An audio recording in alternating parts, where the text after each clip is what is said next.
La Mishnah, au début du 5e Perek de Brachot, nous dit la chose suivante. En omdim le hitpalel, ela mitor koved rosh. On ne se lève pour prier qu'avec koved rosh. Avec, comment on va traduire? Est-ce que quelqu'un a une idée sur koved rosh? Hein? C'est le contraire de Kaloutroche. Comment? C'est le contraire de Kaloutroche. C'est le contraire de Kaloutroche, peut-être. D'accord. Alors, qu'est-ce que ça serait koved rosh? C'est fort parce qu'il faut que c'est enregistré pour l'humanité et pour le reste de l'histoire du monde. La tête préoccupée. Oh, j'aurais pas dit préoccupée. Koved rosh, c'est avoir du plomb dans la cervelle, quoi, avec sérieux. Ouais. Par rapport à Kaloutroche, c'est de la légèreté. Quand tu vas pour prier, il faut que tu aies du sérieux, une attitude de sérieux. En vérité, le Barthénora, il dit mitoch hachna'a v'yir'a, quelque chose de beaucoup plus fort. Hachna'a, ça veut dire la soumission, une attitude de soumission, de crainte d'Hachem. D'accord? Bon. Mais je vais choisir de dire la traduction. J'ai pas trouvé la traduction de la Mishnah, malheureusement en français. Comment ils traduisent koved rosh? Mais j'imagine, comme ce qu'a dit Adina, que c'est le contraire de Kaloutroche. On les oppose souvent. Kaloutroche, de la légèreté, une tête rien, comme ça, rien qui, ou bien une qui est pensante, une tête lourde. Oui, dans le bon sens. Bon. Donc on ne se lève, on ne se dresse pour prier que à partir d'une attitude de sérieux. Chassidim arishonim hayu shoishno achad umitpalelim kedei shechavnu libam el aviem shebashamayim. Les chassidim d'autrefois attendaient 1 heure pour se mettre à prier, pour arriver à diriger, à concentrer leur cœur vers leur Père céleste. Oui, ils avaient rien que se mettre en mouvement. Je ne parle pas de la suite dont parle la Gemara, combien de temps ils mettaient pour prier, après la prière pour redescendre sur terre, mais pour se préparer à la tfila, ils arrivaient, mais ça c'est avant la Hamida, n'est-ce pas, les psuké de Zimra et tout ça. Ils prenaient 1 heure pour cela, tellement pour arriver à être mechaven et libam la viem sheba shamayim, de diriger leur cœur vers leur Père du ciel. Afilu hamelech shoel bishlomo lo yeshivenu, va afilu nachash karuch al akevo lo yafsik. Quand bien même un roi le saluerait, il ne lui répondra pas. Quand bien même un serpent entourerait son talon, ils ne s'arrêteront pas. Il ne s'arrêtera pas. Voilà. C'est ça, on parle de 3 points qui, a priori, sont un peu difficiles à lier. Quand tu pries, c'est seulement à partir d'une attitude de sérieux. Bien. Les chassidim arishonim, il leur fallait 1 heure pour arriver à diriger. Bien que c'est des gens qui avaient l'habitude, mais chaque tfila, c'est une nouvelle avoda, de diriger son cœur vers Hachem. On devrait dire, ça devait aller plus vite puisqu'ils avaient l'habitude, puisqu'ils le font 3 fois par jour. Eh bien non. C'est toujours un travail de folie. Même si le roi te salue pendant que tu es dans la tfila, tu ne réponds pas. Même si un serpent est enroulé autour de ton talon, tu ne t'interromps pas. Alors, peut-être ce 3e point, qu'est-ce que ça veut dire ça? Le roi, il te parle, tu ne le salues pas. Alors les commentateurs disent non, ça dépend si c'est un roi juif. Parce qu'un roi juif peut arriver à comprendre que tu es dans la tfila. Mais si c'est un roi goy, là, il faut que tu t'interrompes, il risque de te tuer. Un serpent, on parle d'un serpent qui a priori n'est pas dangereux. Oui. Alors un serpent pas dangereux. Lui, s'il s'enroule autour de ton talon, alors tu t'interromps pas. Mais si c'est un crabe, un scorpion, ou un face et certaines variétés de serpents dangereux, ça tu t'interromps. Je trouve un peu bizarre, au lieu de dire Mais en cas de danger, tu t'interromps. N'est-ce pas? Voilà, il faut être sérieux. Ça peut prendre 1 heure chez les chassidim, Arishonim. Hein? Mais en cas de danger, tu t'arrêtes. Pas de dire, et même s'il y a un serpent, même s'il y a un roi... Hein, pour dire après, oui, on parle d'un roi qui n'est pas tellement dangereux. Bon, alors tais-toi, ne me dis rien. Pourquoi tu vas t'interrompre dans la tfila, qui a une avoda, quelque chose de servir à Hachem, pour dire, si c'est un serpent qui n'est pas dangereux, je ne comprends pas pourquoi on a besoin de te dire que tu ne dois pas t'interrompre, il n'est pas dangereux. À part ça, que ça me fait un peu rire d'imaginer la situation dans laquelle il y a une saleté de bête qui s'approche de mon talon, et alors moi, je suis concentré dans la tfila, et je commence à l'examiner. Est-ce que c'est une vipère là ou pas? Est-ce qu'il a une tête triangulaire ou pas? Est-ce que attends, j'aimerais bien que cette saleté de bête, elle soulève son cou là pour voir si elle a des écailles brillantes comme les variétés dangereuses. Il est déjà plus dans sa tfila, le gars. Il est en train de regarder, est-ce que cette bête, elle est dangereuse ou pas? Mais ça y est, il est déjà sorti de sa tfila. Alors je dis, non, tiens, c'est une gentille bête, alors on la laisse. Mais il s'est déjà interrompu. Alors vous voyez, non seulement je suis étonné qu'on ne dise pas, et cette obligation de sérieux dans la tfila, de concentration, n'a le droit d'être interrompu que par un cas de danger, roi goy, scorpion, serpent mortel. Au lieu de dire un truc pareil, alors on te dit, non, mais si c'est un serpent qui est un roi, bon, tu t'interromps pas, c'est pas terrible. Oui. À part ça, que j'imagine la scène, et ça me fait rire d'imaginer le gars, il est complètement concentré, il est déjà dans les holamotes et tout ça, et quand le serpent il s'approche, et quand il y a un roi, il fait bien attention, c'est un roi juif, un roi goy, même si c'est déjà interrompu dans son travail, quoi. C'est quoi ça a l'air un peu incompréhensible. Mais revenons sur le sujet de mon cours, qui est, qu'est-ce que ça veut dire mitor kovedrosh? Je traduis ça, a priori, suivant la proposition d'Adina, qui dit, c'est le contraire de kaloutrosh. Ok? Bon, mettons. Kaloutrosh, je comprends, c'est de la légèreté. Donc kovedrosh, c'est sérieux, concentré, attentif à ce qu'il va faire. Hein, c'est comme ça qu'on va le dire. Sauf que, d'abord je trouve que ça fait un peu léger. Hein, un peu de dire, il faut commencer sa tfila seulement à partir d'une attitude de sérieux. Est-ce qu'on a besoin de dire comment est-ce qu'il faut faire la tfila? Qu'il faut être sérieux quand tu fais la tfila? Quand quelqu'un va nous dire, ouais ben tu fais de la rigolade et après tu peux prier. Est-ce que quelqu'un va dire une chose pareille? Est-ce qu'on envisage ça? Est-ce qu'on a besoin de nous dire, il faut être sérieux? C'est nul. Je veux dire, c'est un renseignement qui nous renseigne rien du tout, qui nous dit rien de ce qu'on ne savait pas et qui dit pas grand-chose. Pas grand-chose et aucune utilité. Et d'autant plus que la suite de la Gemara Lamed Aleph, Amud Aleph dans Brachot, nous dit la chose suivante.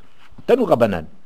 Et l'on dit Blitpalel, on ne se dresse pour la prière, l'omitor atzvut, lit à partir d'un sentiment de tristesse, v'lo aslut, ni de paresse, v'lo strok, ni suite à de rigolade, si vous me permettez, v'lo sicha, ni après un bavardage, v'lo kaloutrosh, et pas avec la légèreté, à partir de légèreté, v'lo dvarim betelim, et pas après des paroles futiles, ela mitor simcha shel mitzvah, mais à partir d'une simcha de mitzvah, d'avoir fait une mitzvah, d'être en joie, et ça c'est quelque chose qui a une attitude qui est propice à pouvoir parler à Hachem. Alors ici, on te parle aussi de l'attitude, mais au moins, on te dit, c'est comme, je compare ça à un tableau impressionniste. Vous savez, un tableau impressionniste, c'est quelque chose d'extraordinaire dans la peinture.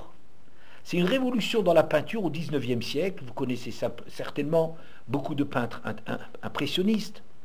ils font plus du figuratif tellement. Figuratif, ça veut dire représenter ce que tu vois. Les gens autrefois étaient des peintres extraordinaires pour représenter la douceur d'un regard, la tendresse d'une chair, ou des choses de ce genre-là, j'en sais rien. Ils étaient c'était extraordinaire. Une photo où ils ont saisi l'essentiel, l'âme d'une personne ou d'un tableau, c'est remarquable. Et puis, on est passé au 19e siècle, il y a une révolution avec les impressionnistes qui ne disent pas ce qu'il y a, mais qui reflètent le rapport que tu as avec le tableau. Ouais. Alors, il faut regarder le tableau, c'est des petites touches, des points, des zones comme ça qui se regroupent et qui font émerger un tableau. Il faut avoir un œil. Monet était qualifié, Cézanne, un grand peintre, il disait « Monet, ce n'est qu'un œil. » Mais quel œil! Monet, Claude Monet, c'est un peintre exceptionnel. Il a fait des tableaux mais extraordinaires. Mais vous voyez, en vérité, c'est des points. C'est pas du remplissage et du truc. Et ce qui se dégage, voilà. Alors, je dirais peut-être ici, on a un petit peu un tableau un peu impressionniste de qu'est-ce qui se dégage de l'atmosphère dans laquelle il faut prier. Pas à partir de la tristesse, pas à partir de la...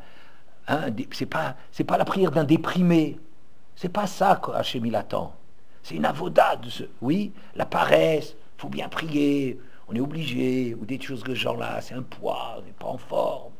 Ni avec de la futilité, ni avec de la légèreté, ni du rire, ni des choses inutiles, ni des... Vous voyez, tout passe. Mais Mitor Simcha Shel Mitzvah.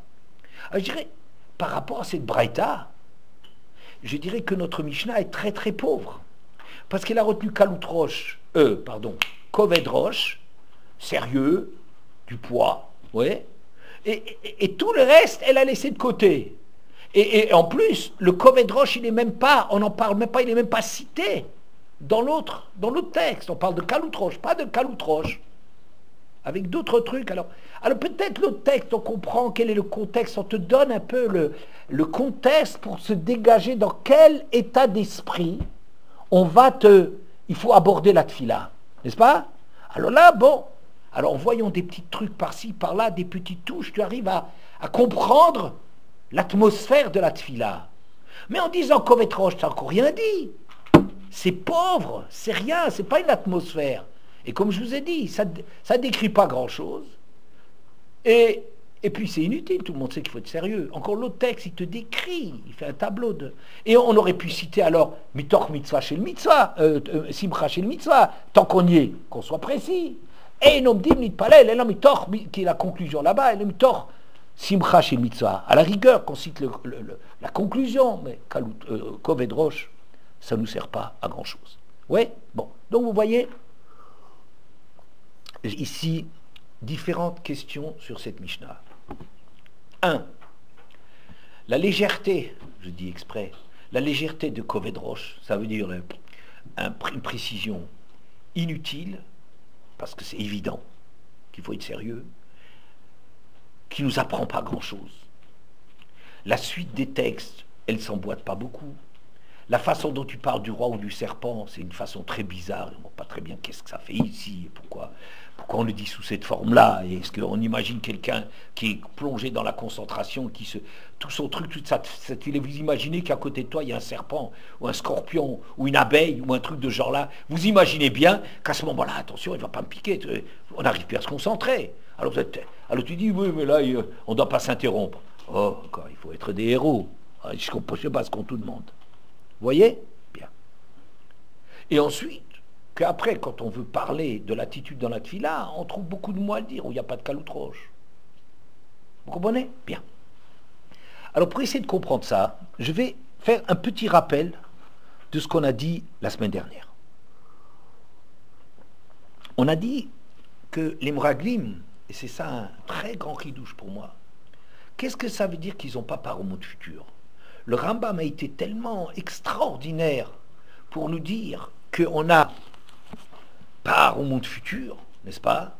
Que tout le monde peut faire tchouva et avoir part au monde futur, et qu'on lui rappelle plus ses fautes, et même si pour les fautes les plus graves, il a été tellement extraordinairement, exceptionnellement ouvert pour nous parler de la tchouva n'est jamais impossible, même si elle est difficile, qu'il faut surmonter des barrières à l'intérieur de nous-mêmes, oui, mais la tchouva elle est toujours donnée, et quand tu fais tchouva, ça y est, ça efface les fautes, c'est un nouveau chapitre avec Hachem, c'est extraordinaire, et tout ça pour nous dire que les Mraglim, Dora Mraglim, dont fait partie les Mapilim, les obstinés, c'est des gens qui n'ont pas part au monde futur. Non mais enfin, peut-être qu'ils ne devaient pas rentrer en Eretz, ils n'auraient pas été au niveau de supporter les choses d'Eretz, d'accord, mais ne pas avoir Chelek là-bas, mais apparemment c'est donné à tout le monde, et on voit tellement de résolutions de leur part. Ils se lèvent de bon matin, comme une avoda, on y va, on va se lancer, et on sait qu'Hachem nous l'a promis, mais on a compris que c'est pour nous, et on a fauté, qu'est-ce que tu leur fais? Et Moshe Rabbeinu nous dit, n'y allez pas, et tout ça, et ils s'obstinent. C'est incroyable, les Mapilim, c'est des gens franchement extraordinaires, quoi. Ils n'ont pas part au monture d'avoir une chose pareille. Alors j'ai dit que grâce à cela, j'ai découvert une image tout à fait inattendue de cette génération. C'est-à-dire, d'abord, des gens qui, une minute avant, ils pleurent parce qu'ils doivent rentrer en Eretz, et ils disent, non, c'est pas pour nous, c'est rien, on retourne en Égypte. Non, on veut surtout pas y aller, ça c'est la mort. Ok. On leur dit, tu y vas pas, et puis, oh non, on y va, on va donner notre vie, pas possible. Sois content, tu voulais pas. On te dit, tu y vas pas, c'est comme un gosse. Il suffit qu'on lui interdise qu'il réagisse. C'est un gosse. Ensuite, le fait qu'Hachem leur a dit que la terre, elle était bonne, mais Hachem, c'est pas rien quand il te dit quelque chose. N'est-ce pas? C'est énorme. Il a toujours donné des gages, Hachem. Des gages qu'il est à côté de toi, des côtés qu'il t'aime, qu'il peut tout faire, etc., etc., etc. Et maintenant tu dis, mais je voudrais vérifier. Quoi? C'est qui t'a parlé? Ça veut rien dire qu'Hachem te dise une chose. Ensuite, ils étaient cachés quand on les a choisis. Il suffit qu'ils aient une mission, ça y est. Ils vont déjà avec des idées. Ensuite, une que j'ai mal citée, là d'ailleurs la semaine dernière, c'est marqué Vanehi be'eneinu kachagavim vechenayinu be'enehem. C'est pas l'inverse. Moi je vous dis l'inverse, mais quelqu'un m'a fait remarquer que c'est pas marqué comme ça. On était à nos propres yeux comme des sauterelles et ainsi à leurs yeux à eux. Oui, mais vous comprenez bien que ton mot, tu es tellement des rien du tout à tes yeux que maintenant tu imagines, tu projettes sur les autres que tu es une sauterelle. Quand tu te sens un pauvre type, tu es en train de tout faire ouais. Ensuite, Moshe leur a donné un siman, il leur a dit, s'ils ont des villes fortifiées, c'est qu'ils se protègent. Vous risquez rien. Il dit, oh là là, quelle ville fortifiée on a vu. Alors, de tout ça, il sortait, si vous vous souvenez, qu'on a dit, c'est Sheker Achen Ze Sheker Achen Ze Doro Shel Moshe. Une génération, on appelle ça une génération du Chen. Chen, ça veut dire l'intuition. C'est du Chen. Ça trouve goût, ça me plaît. Ça trouve grâce à mes yeux. C'est bidon, ça. On construit rien avec ça. C'est une génération qui nulle part. Elle est sur le ressenti. Elle est sur l'intuition. Oh, ça me parle. Oh là là, moi j'ai peur.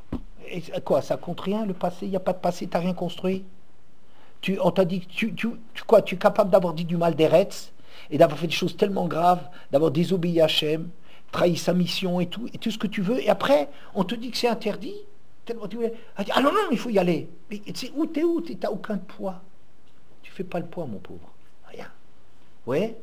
On te te donne un siman. Au lieu d'être content, on te dit, tu sais, un chien qui aboie, il mord pas. Et tu vois, un chien qui aboie, il aboie. Aïe, qu'il est dangereux. Mais non, mais je te dis, qu'est-ce que ça veut dire? C'est parce que lui, il veut se protéger, alors il veut te faire peur, alors il aboie pour te faire peur, pour te tenir à distance, tellement que lui, il a peur. Mais ils ont un siman de Moshe Rabbeinu, ce n'est pas un plaisantin, Moshe. Ils sont cachers, dès que tu les nommes, ils sont plus cachers. Ça veut dire quoi? Ça veut dire qu'ils n'ont jamais rien construit.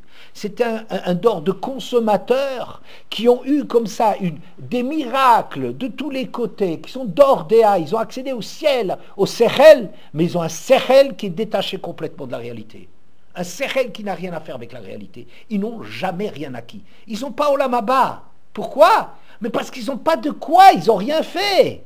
Ils sont au gré du vent, au gré des humeurs. Ils ne sont pas quelque part, ils sont nulle part. Voilà, d'accord? Bien. Ça, c'est ce qu'on avait dit la dernière fois. Et j'étais tellement bouleversé de ça, j'arrive pas à y croire. Cette génération, cette grande génération que voilà, c'est ça. C'est Sheker HaChen. C'est une génération qui fonctionne d'après le Chen, ça trouve grâce. Ah! Moi, je sens ça. Hein? Le feeling, ça trompe pas. L'intuition, c'est quelque chose. Sheker, ça veut rien dire. Et il fonctionne que comme ça. Il fonctionne avec du sechel, construit, acquiert, construisent rien. D'accord? Bien.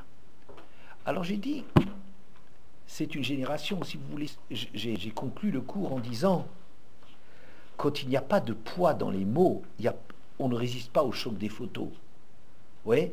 De voir ce que tu vois en Eretz, tu es incapable de supporter cela, parce que chez toi, les mots, ce que tu dis, ce que tu vis, n'a aucune réalité. Si tu vis quelque chose de fort, tu peux affronter des problèmes. Tu peux affronter des problèmes. Mais si toi, tu es rien, les mots sont vides, ne veulent rien dire. Ouais, bien. Ça, c'est un point.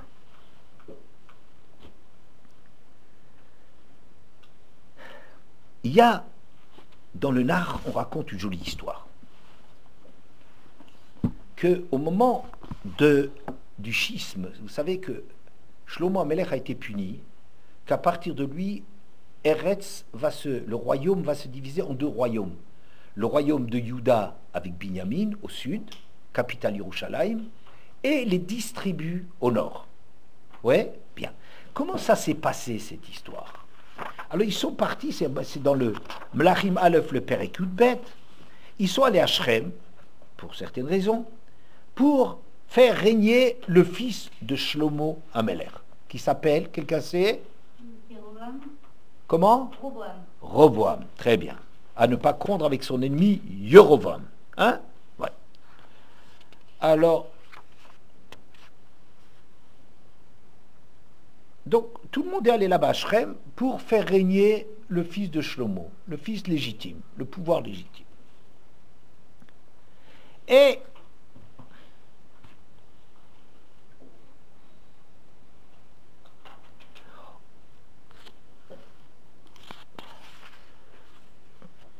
tout le monde est venu. Yarovam, dans l'ombre, envoyé une délégation à Rehovam. Ton père a appesanti son joug sur nous. Shlomo HaMelech, il nous a tellement écrasé d'impôts qu'on ne peut pas imaginer. Il avait telle construction fantastique, c'est très beau, mais le château de Versailles, ça coûtait beaucoup de Neshamot. Hein, les gens, ils regardent Louis XIV avec le château de Versailles. Ouais, bien. Et ils lui ont dit, ton père, et il a été très dur sur nous. À présent, enlève un peu des corvées qu'on avait vis-à-vis de ton père. Oui. Et lui qui a pesanti tout ça, et alors on te servira. Il leur a dit, attendez 3 jours, et je vous donnerai la réponse. Alors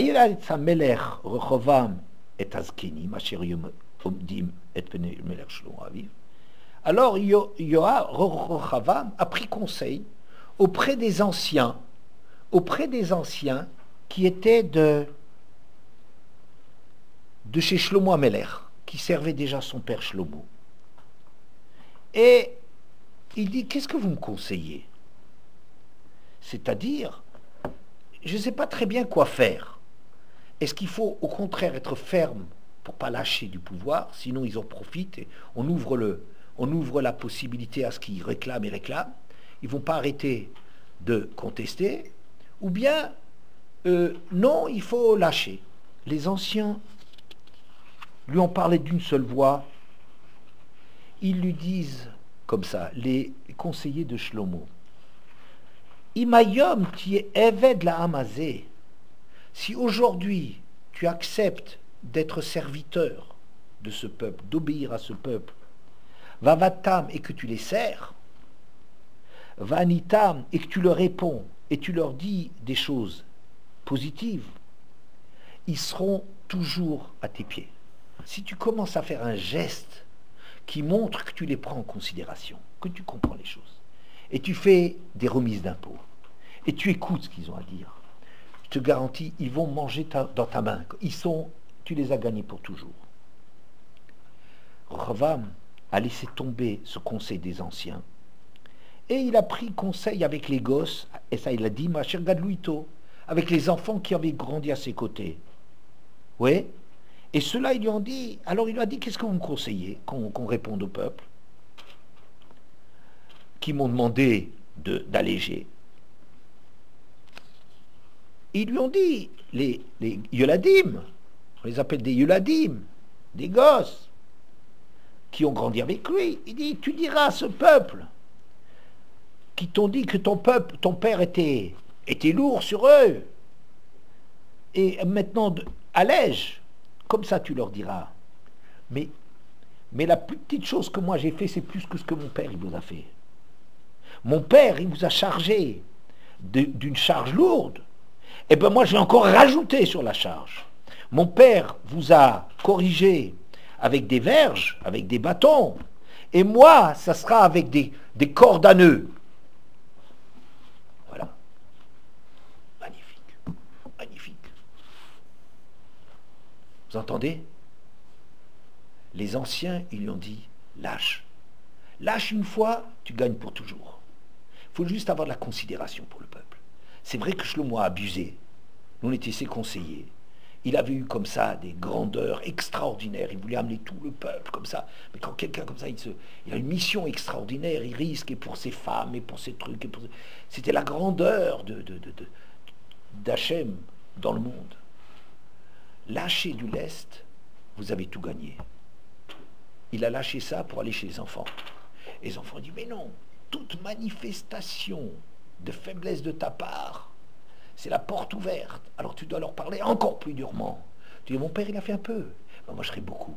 Mon père vous a un peu châtié. Eh ben, vous allez voir ce que vous allez voir. Mon père, il a mis quelques impôts. Ben, vous allez voir ce que vous allez voir. Oui. Et c'est ça qui a créé le schisme. Ils n'ont pas été d'accord, et pas de séparation du pouvoir. D'accord? Ça marche? Bien. La Gemara est dit, Rabbi Shimon ben Elazar, dans Mugila, l'âme d'Aleph, à bout de bête, une phrase que j'adore. Im yomrou le chazekeinim,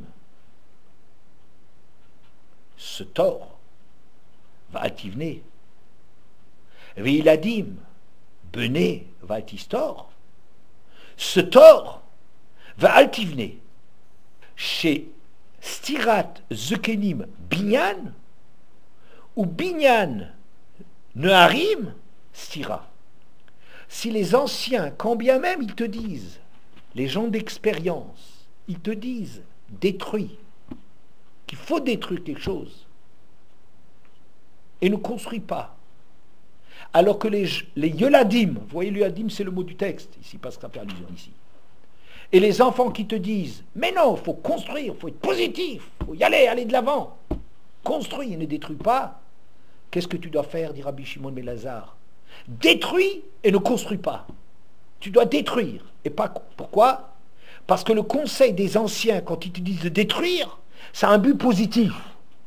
Ils te disent détruire parce qu'il faut se débarrasser de temps en temps d'un membre gangréné. Il faut savoir faire des sacrifices ou des choses de ce genre-là, mais c'est tous le tova. Eux, ils construisent, ils voient les choses à distance, ils ont une expérience de la vie, alors détruis. Et n'écoute pas les mots des jeunes. Elle dit chez Binyan Neharim, Stira. La construction, maintenant, ils s'appellent Neharim, des jeunes. Ça veut dire des gens qui ont moins d'expérience. Au début, il parle de Yeladim, parce qu'il parlait du texte ici. Yoravam, c'est la suite le dira, c'est une allusion à cette histoire-là. Vous avez compris? Ça veut dire quoi? Ça veut dire qu'ici, on est en train de nous dire quelque chose. Alors, on nous dit que des paroles, c'est pas toujours les paroles qui comptent. C'est les paroles doivent refléter la vérité de la personne. Un jeune, il travaille, c'est des théoriciens. Un jeune, il a des idées, il peut être brillant, Mais il n'a aucune expérience des choses. Il croit qu'en réalité, il faut être dur, croit qu'il faut construire, etc. Parce que l'idée de construire, elle est plus réjouissante que l'idée de détruire, n'est-ce pas? Elle a l'air positive. Alors, si tu le dis, ils sont plus dans le... Mais ils sont dans la superficialité. Pourquoi? Parce qu'eux-mêmes n'ont pas beaucoup de consistance. Ils reproduisent ce qu'eux, ils ont. N'est-ce pas? Bien. Mais les anciens, ils ont une grande expérience des choses. Ils savent ce que ça veut dire. Et si eux, ils te disent de détruire, ça veut dire que c'est impossible de faire autrement. Que pour construire, il faut passer par le fait de détruire les vieilleries. S'ils en viennent à dire détruire, ça veut dire que c'est ça la construction. Vous voyez pourquoi? Pourquoi tu dois les écouter? C'est pas tellement glorieux. Détruire, c'est jamais très glorieux. Construire, c'est positif, n'est-ce pas? Croyons-nous. Mais parce que quelque chose qui vient de l'expérience, les paroles reproduisent du poids. C'est des paroles de poids, vous comprenez? Alors que les gamins, c'est des idées. On projette des... Ah, c'est glorieux de construire. Ah, il faut faire ça, il faut aller de l'avant, etc. Il ne faut pas céder, il faut être dur. Au contraire, il faut taper sur la table. Ils se plaignent, il faut leur taper 2 fois plus. On leur montrera qui c'est. Je vais leur montrer qui est le chef. Il n'a tellement pas montré qui c'était le chef que tout le monde est parti. Ils distribuent, ils sont partis. Vous comprenez? Mais l'idée, sage, c'est qui dit les idées. Et en vérité, quand on est en train de dire, quand j'ai dit la dernière fois que dans les Meraglim, il y avait quelque chose, un vide, c'est parce que le Rambam, c'est par rapport au Rambam, le 2e pérec d'Hilchot Teshuvah, il dit la chose suivante. Qu'est-ce que c'est une Teshuvah véritable? C'est celui qui a la possibilité de refaire une faute qu'il a déjà faite, et qu'il arrive, il est dans la possibilité de la faire, et qu'il s'en détache, et qu'il ne le fait pas à cause de sa tchouva, pas parce qu'il a peur de quelque chose s'il ne fait pas ça, et pas parce qu'il est impuissant, il est trop vieux, il n'a plus la force de désirer les choses. Comment ça?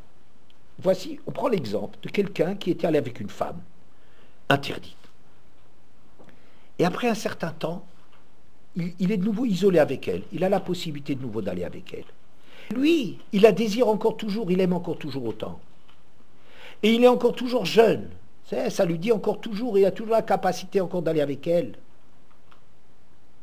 Et que lui, il va se détacher de cela et ne pas le faire. Zeu Bal Teshuvah Gemura. C'est ça, le vrai Bal Teshuvah. Vous entendez? Qu'est-ce que c'est un Bal Teshuvah? Qu'est-ce que c'est un Bal Teshuvah? C'est pas quelqu'un qui a fait Teshuvah. Nous, en général, on dit on fait Teshuvah. La Teshuvah, c'est composé par Harata, Azevatachet, Harata, Kabbalat Latid. Quelle est la recette d'une bonne Teshuvah? Mais on peut faire la recette d'une bonne Teshuvah. Les Mapilim, ils ont fait la recette d'une bonne Teshuvah. Vous comprenez? Si vous les écoutez, ils ont regretté Kichatanu, et on va laisser tomber la faute. Maintenant, on a compris que la terre, elle est bien pour nous. Et on va, Kabbalah Latid, on y va, on se lance. Et même si Moshe nous dit que ça n'ira pas, eh bien, on y va quand même, tellement on désire faire la chose. Ça, c'est vrai. Ils font tchouva. Mais quoi? Ce ne sont pas des balais tchouva. Un bal tchouva, c'est pas quelqu'un qui a fait une recette. C'est quelqu'un décrit magnifiquement par le Rambam, qui voudrait, qui aurait envie, qui est dans le même contexte que la première fois, et il ne le fait pas parce qu'il a peur de ce qui va lui arriver, ou il n'a plus les forces physiques de le faire. Il désire toujours autant, mais il ne le fait pas uniquement parce qu'il a fait de Teshuvah. Ça veut dire, il a changé. Un Bal Teshuvah, ça ne s'appelle pas quelqu'un qui a fait Teshuvah. C'est quelqu'un qui possède de la Teshuvah. Il a acquis quelque chose à l'intérieur de lui. Il a acquis quelque chose à l'intérieur de lui. N'est-ce pas? Il a acquis. Mais il ne suffit pas d'acquérir quelque chose à l'intérieur de soi. Oui, il faut... Non, pardon. Il ne suffit pas de faire tchouva. Il faut acquérir, et c'est à cause de ce que tu t'es transformé. Tu possèdes ce truc-là. Tu as acquis un changement de toi qui fait que maintenant, je voudrais bien, ça me parle, je désire cette femme, je peux, il n'y a personne qui voit, etc. Et j'en ai envie et tout. Et il dit, non, je ne dois pas le faire passer pas bien. Ça s'appelle Baal Tshuva Gumra. Vous voyez? Les Meraglim sont incapables d'une vraie Tshuva. Ils font peut-être Tshuva. Ce n'est pas des Baal Tshuva. Ce n'est pas les Baal Tshuva. C'est-à-dire qu'ils n'ont pas acquis. Ils n'ont pas acquis un changement parce qu'ils sont incapables d'acquérir quelque chose. Ils vont toujours au feeling, au chein. Vous voyez? Alors, mais ça ne suffit pas. Je dirais, ça ne suffit pas.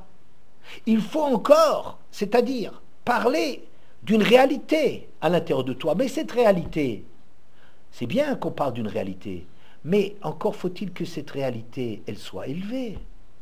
Parce que les enfants, leur réalité, c'est des idées. Ils projettent comme ça des grands projets. Quand ils veulent construire, en vérité, c'est des destructions. Pourquoi? Ça coûte plein d'argent, c'est pas construit, ça va s'effondrer plus tard. Parce qu'ils n'ont pas du Yishuvadat. Ils connaissent pas la valeur des choses. Ils connaissent pas le poids des choses. Vous comprenez? Et donc quand ils parlent au nom d'idées. Mais les gens qui parlent au nom d'idées, même si c'est ça leur réalité, un ancien, quand il parle, sa parole a du contenu. Le contenu de l'expérience, qui font peut-être, ils ne te proposent pas des choses grandioses, mais sache que ce qui se construit, c'est ça qui est véritablement positif. Vous voyez? Parce qu'ils parlent de quelque part. Vous voyez? Il y a un midrash que un de mes amis m'avait cité dans Parshat Vayera, Amar Rabbi Levi, c'est Perek Mebtet, à l'intérieur du Midrash Tet, Vayera. Amar Rabbi Levi, Shne bene Adam, Amrou davar echad, Avram ve Yov. Il y a deux personnes qui ont dit la même chose, Avram et Yov. Avram, Chalila le Hamasot adavarze. L'ami Tzadikim Racha. Comment tu peux détruire ce homme? C'est indigne de toi. Indigne de toi de faire mourir un Tzadik et un Racha.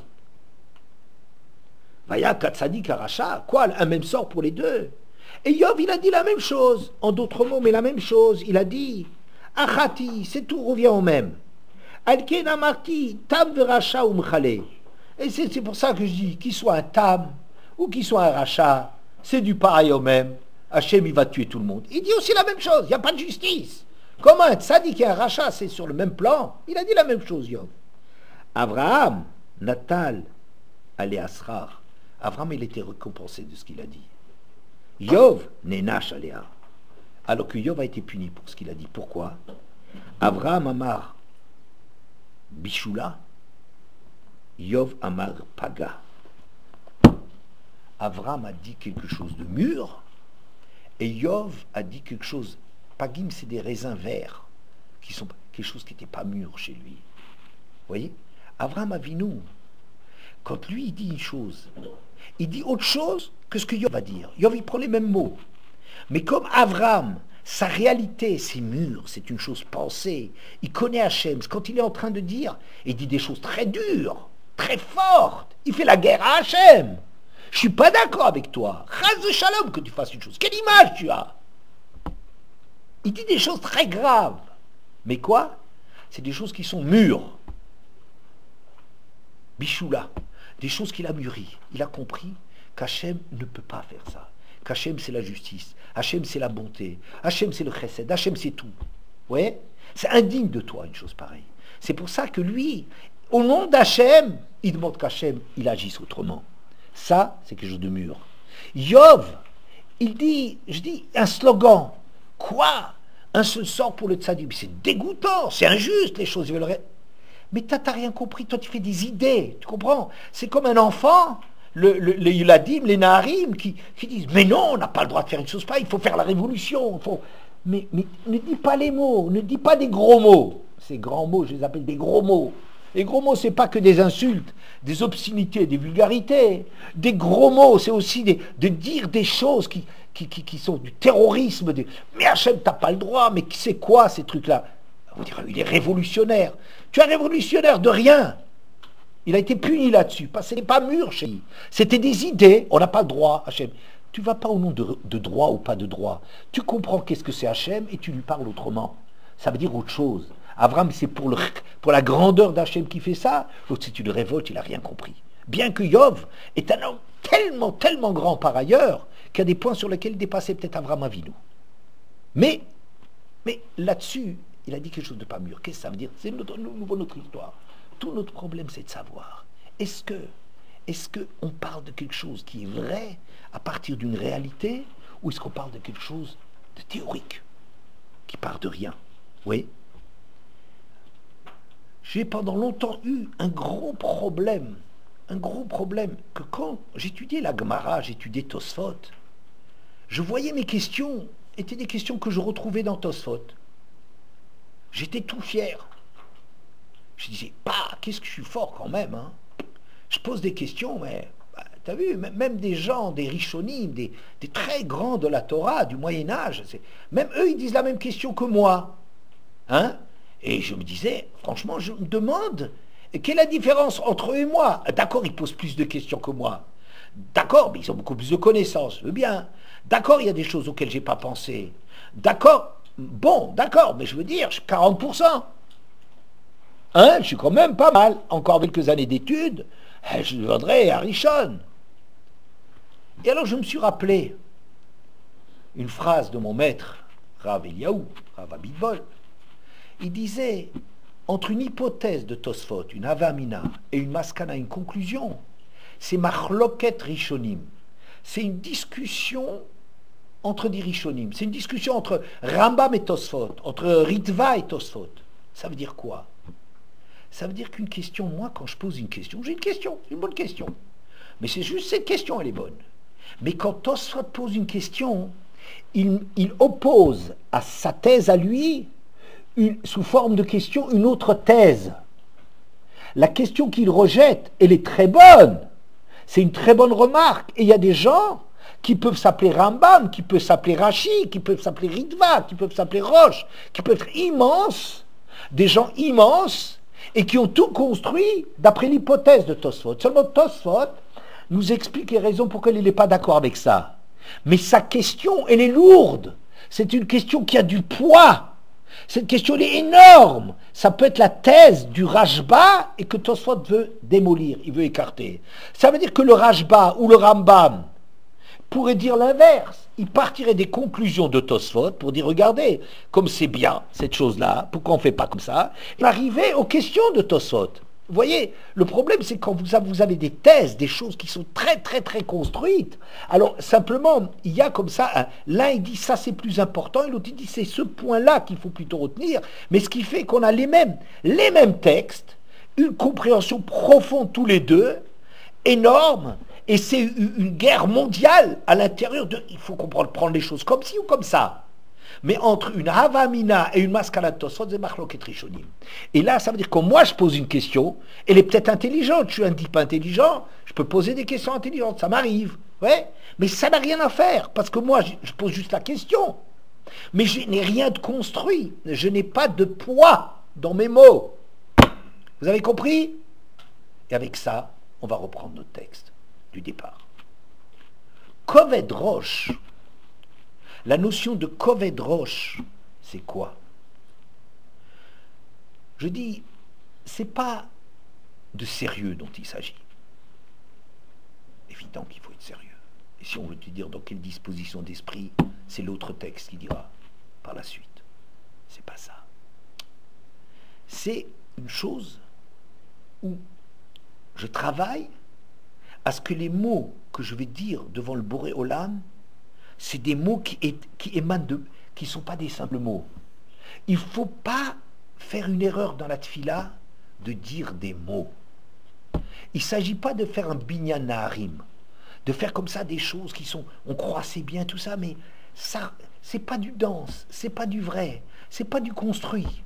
C'est comme les moraglim, c'est du rein. Ça a l'air beau, ça veut rien dire. Il faut le koved rosh, ça veut dire introduire dans ta tête le fait que tu es devant le Boré Olam et quand tu dis un mot au maître du monde, tu dois être riche de pouvoir sortir ce mot de ta bouche, de devenir des skenim, qui quand ils disent quelque chose, agréable ou pas agréable, mais il y a du contenu.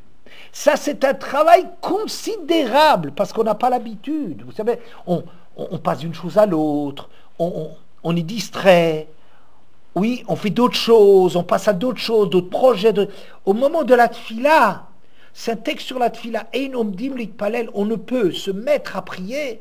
Ela mitor koved rosh, c'est-à-dire c'est pas du sérieux. Je n'adopte même pas la lecture de Barthénora intéressante de Harnaa, soumission veira et de crainte d'Hachem. Moi j'aurais dit c'est beaucoup plus que cela.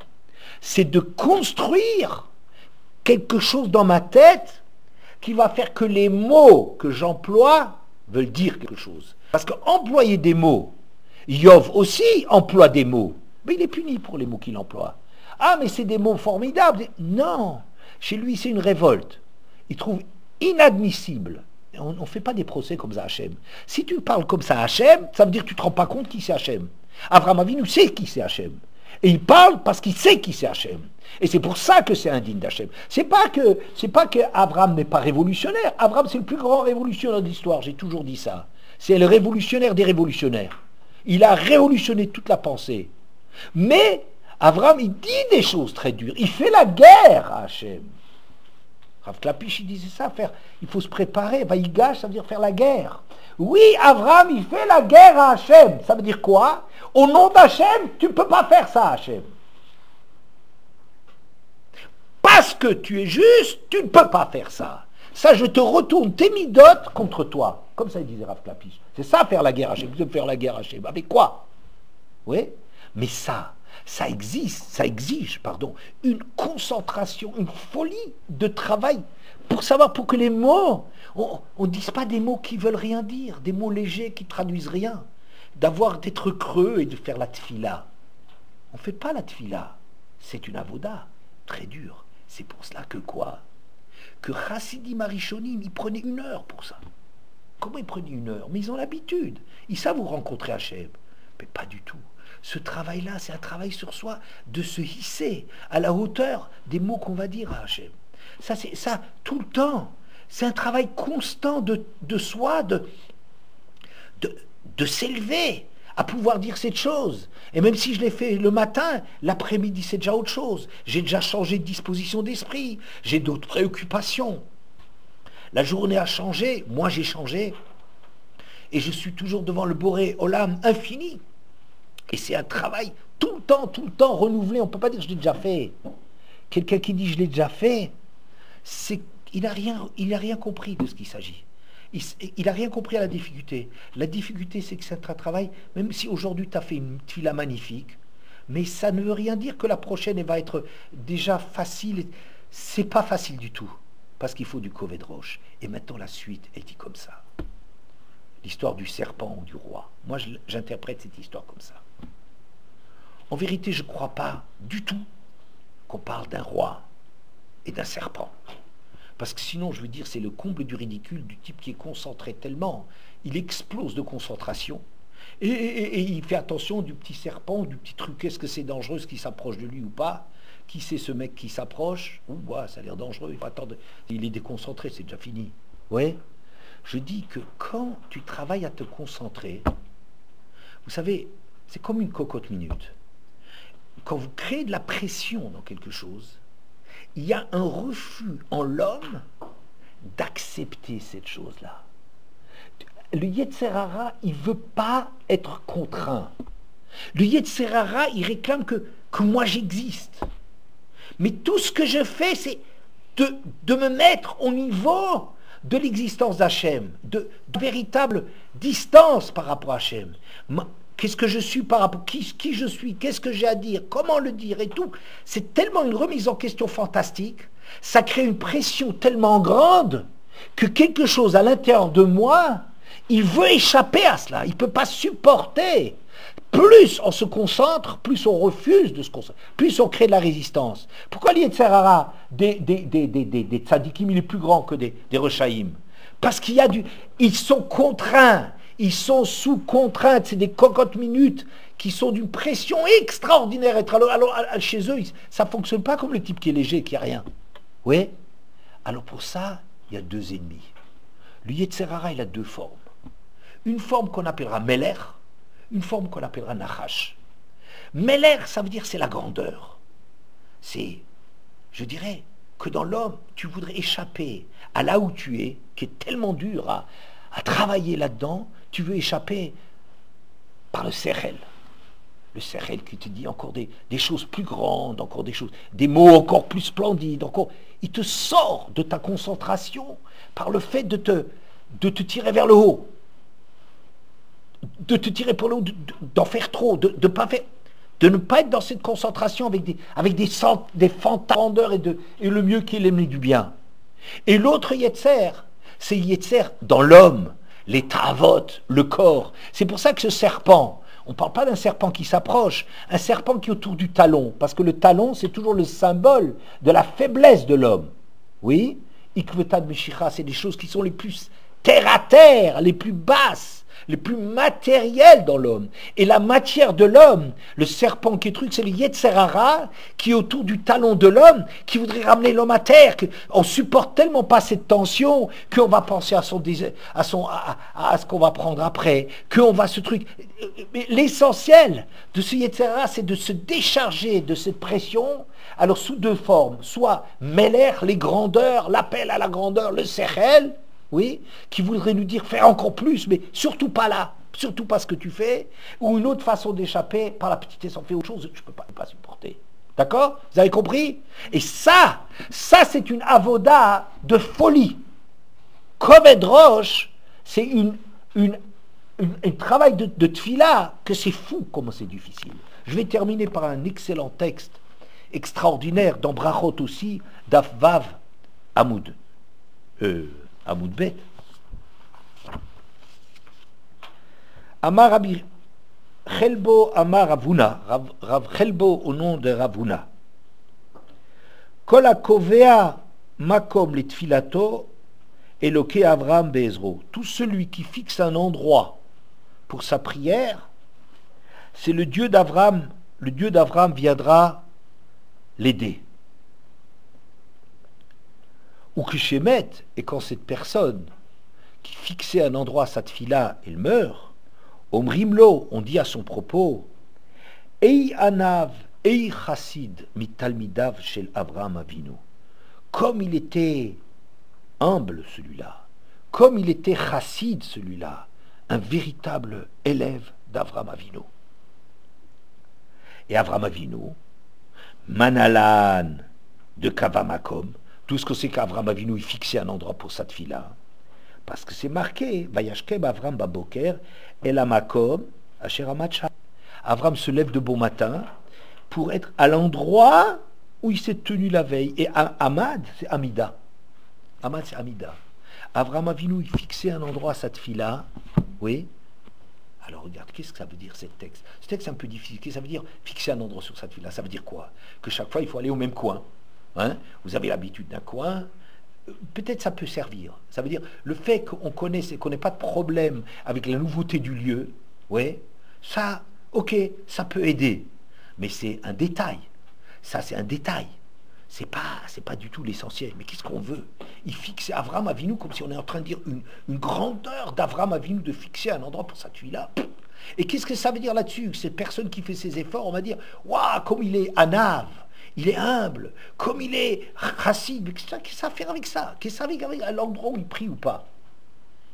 Alors, une fois j'ai entendu que fixer un endroit à sa tfila, et regardez d'ailleurs les mots, on parle de la Hamida, et une omdim le hitpalel, et la mitor, Hamida.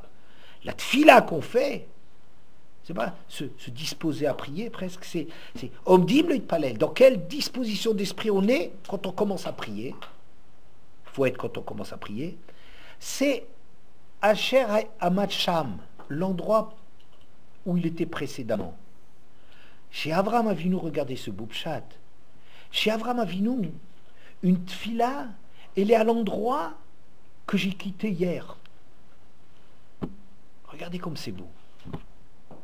Chaque tfila, c'est pas nous, on a l'habitude de faire des tfilotes. Bon, maintenant je fais la tfila, très bien, cet après-midi j'en fais une tfila. Ce soir, je fais une tfila, et l'autre tfila, demain, je fais une tfila. Chaque fois, on a des collections de petites tfilotes, un par-ci, par-là, chacun en fonction de mes humeurs, de mes besoins, tout le truc comme ça. On n'arrête pas de naviguer, vous savez, dans les lieux. Avraham Avinu était kové à makom, c'est-à-dire que quand il se levait pour prier, il se levait de l'endroit qu'il avait quitté avant. Ça veut dire Avraham Avinu n'arrête pas de construire. Avraham Avinu n'arrête pas une tfila chez lui. C'est pas une avoda.